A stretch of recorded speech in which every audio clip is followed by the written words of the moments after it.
On va faire un petit exercice. Regardez la personne à votre gauche. Allez, soyez pas timide.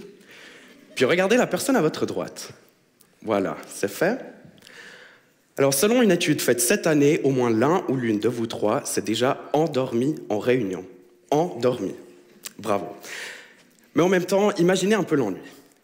Ingrid monopolise les 20 premières minutes de la réunion à faire la morale à Sarah parce qu'elle ne lui a pas envoyé les chiffres de la semaine dernière. Karim, lui, passe les 40 autres minutes à lire les slides de sa présentation PowerPoint sans s'apercevoir que personne ne comprend rien, mais rien à ce qu'il dit. Et nous, les autres, on est pris en otage. Mais vous savez où il est le problème? C'est que les gens ne se rendent même pas compte qu'ils vous prennent en otage. Ils sont victimes d'un phénomène qu'on appelle la myopie mentale. La myopie mentale, c'est quand on ne voit que ce qu'il y a devant nous sans être capable de voir ce qu'il y a autour de nous. Comme l'effet tunnel, on ne se rend pas compte qu'on ennuie les gens pendant la réunion. Mais alors, question, comment est-ce qu'on fait pour sortir de cette myopie mentale? Une des solutions, c'est de créer un paysage commun qui permet aux gens de prendre du recul et d'avoir une vue globale. Dans ma thèse, j'ai justement créé un paysage commun que vous voyez à l'écran, la map ici. D'ailleurs, eux, ils ont l'air beaucoup plus à fond dans leur discussion que nous avec Ingrid et Karim.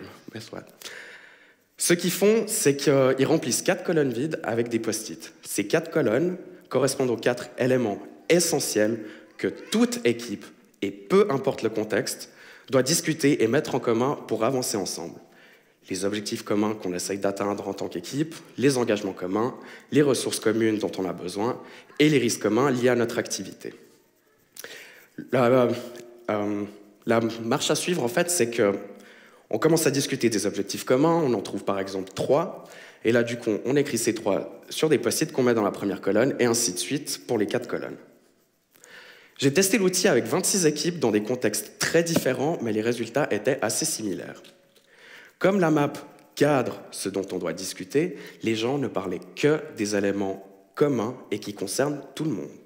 Ingrid, Karim, prenez note. Et ça fait que les conversations devenaient constructives vu qu'on parlait enfin des choses essentielles pour faire avancer le projet. Et les réunions devenaient plus engageantes aussi, vu que, comme on le voit, les gens sont debout autour de l'outil, plutôt qu'affalés dans leur siège.